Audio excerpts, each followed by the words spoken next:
ప్రతి నెల మీటింగులు పెట్టాం. గ్రామాల్లో అధికార యంత్రాంగాన్ని పంపించాం, ఎస్ఐని పంపించాం, తహసీల్దార్ని పంపించాం, కలెక్టర్ని వెళ్ళమన్నాను. ఎక్కడ కూడా దాడులు చేయడానికి వీలు లేదు. దళితుల హక్కులు కాపాడమని ఆదేశాలు ఇచ్చాను. అలాంటి చేసిన తర్వాత ఈ రోజు నాకు ఎక్కడ కంప్లైంట్ రావడం లేదు. ఈ రోజు నేను కూడా ఎస్సీ కుటుంబంలో కూర్చొని వాళ్ళు చేసిన పలహారం తీసుకొని వచ్చినప్పుడు ప్రతి ఒక్కరికి ఇది ఒక మెసేజ్.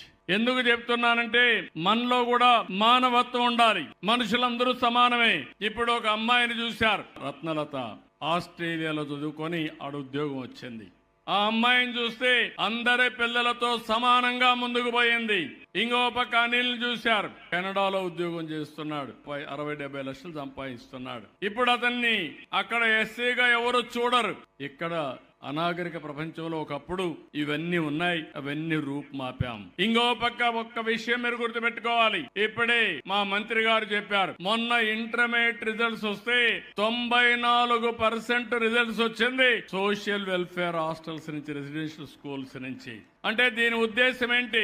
ఎస్సీ పిల్లల్లో తెలివితేటలు ఉన్నాయా లేదా అని మిమ్మల్ని అడుగుతున్నా.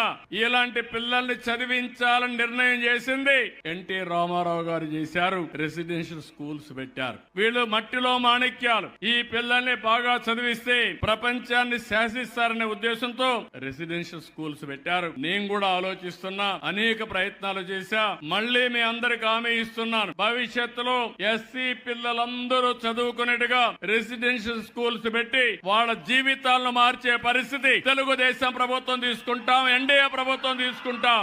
ఒక్కసారి ఆ ఇద్దరి పిల్లలను చూశారు. ఆ ఇద్దరి పిల్లలకి చదివించాం. సరైన సమయంలో నేను ఒక 10 లక్షలు ఇచ్చాను. రత్నలత తండ్రి ఇక్కడ ఎంత ఆనందం పడ్డాడంటే భావోద్వేగం చూశారు. మీరు నా కూతుర్ని చదివించలేకపోయాను, సరైన సమయంలో మీరు 10 లక్షలు ఇచ్చారు, ఆపద్ బాంధవుడిగా మార్గదర్శకుడుగా ఆదుకున్నారు. ఇప్పుడు నా కూతురు జీవితం బాగుపడింది, ఆ అమ్మాయి నన్ను చూసుకుంటుందని కళ్ళ నీళ్లు పెట్టుకున్నాడు. ఆనంద బాష్పాలుగా వచ్చాయి. అది చూసినప్పుడు నా జీవితం చరితార్థం అనుకుంటున్నా, ఆనందపడుతున్నా. ఇలాంటి పనులు చేసినప్పుడు ఉండే తృప్తి సమాజంలో దేని మీద రాదని కూడా మీ అందరికీ తెలియజేస్తున్నా.